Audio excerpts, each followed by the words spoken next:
Welcome to a funny story, drawn from the depths.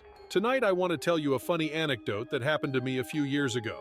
Sometimes paranormal events can be quite peculiar and easily misunderstood, giving rise to stories like this one.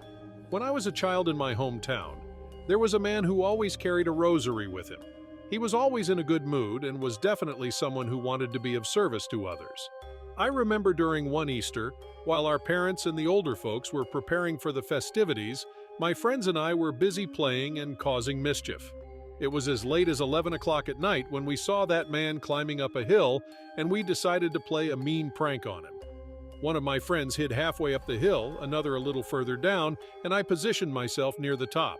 As that poor man was about to reach the summit, I emerged wearing a black hood and stood in the middle of the path without saying a word. The man started greeting me and asking if I was all right, but I remained silent, making him even more nervous. At the right moment, I raised my hands and shouted at the top of my lungs, "I've come for you!" The man was so startled that he stumbled and rolled down the hill a few meters. The problem was, when he got up, another one of my friends was by his side and yelled, "You can't escape from me!"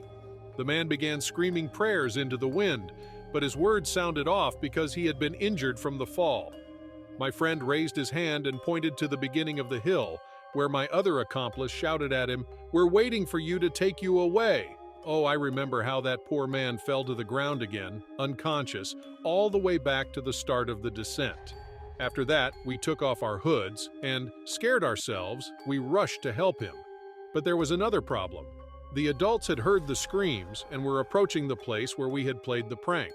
My friends and I scattered and arrived, pretending not to know what had happened. The poor man had bruises and cuts from the falls he had taken downhill. When he regained consciousness, he started screaming that death wanted to take him and that it was waiting for him on that hill. Everyone started laughing, thinking he was crazy, but we never revealed what had actually happened until now. That man never climbed that hill again. He preferred to take the longer way around, even though it took him nearly an hour longer to reach his destination. He was definitely a good man. He even warned me several times to be careful on that path and not to climb it alone. I felt so bad, but it also made me laugh so much. I don't remember how many years have passed since then, but he passed away 3 years ago, and I never apologized for what we did.